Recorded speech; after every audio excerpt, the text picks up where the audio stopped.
Continuing with the functionalist perspective, we are looking at the intellectual roots, and here we move on to intellectual roots which are being traced to Radcliffe Brown and Malinowski.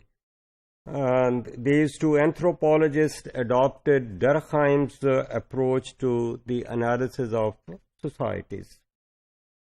Malinowski was the first to use the term functionalism for this type of analysis.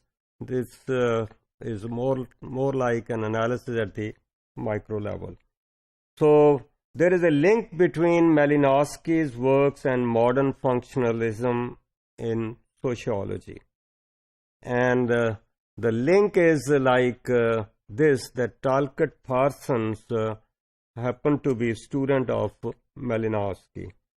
So he studied under Malinowski at the London School of Economics. That's how the connection comes with the, let's say, functionalism with respect to its roots, which we are tracing to European continent. So Malinowski and Radcliffe Brown's level of analysis differed. With respect to when we look at Malinowski's analysis, we see that it is concerned with psychological needs and functions. Needs and functions. Okay, so we look at that, and Malinowski believed all societies developed ways to fulfill their needs as well as their functions. Radcliffe Brown focused on sociological ones. So Malinowski focused on psychological needs and functions, whereas Radcliffe Brown focused on sociological ones, the functions of institutions in the social system. So we can look at some of the, let's say, important medical rights. So when we look at those medical rights, for Malinowski, magic was used more in open sea fishing than in inland fishing because the individual's feelings of danger and security on the open sea. So magic rights played a function, and that function was to, let's say, overcome the dangers which people might be facing when they are fishing in the sea rather than, let's say, over land. So magic both developed and functioned to reduce these feelings. So it was created and it was created and it continues because it played a function. It played a role. It was considered as functional or useful for the, let's say, ongoing system of the society. Radcliffe Brown treated magic in terms of social functions. Societies define what is dangerous and threatening.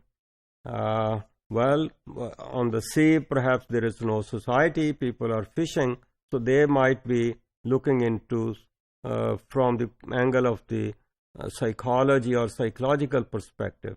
So he is looking at from a different angle.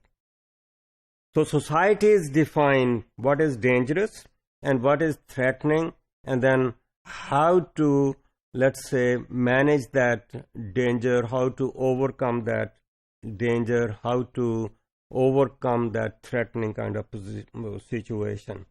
Individuals are taught by society to have appropriate responses to these situations.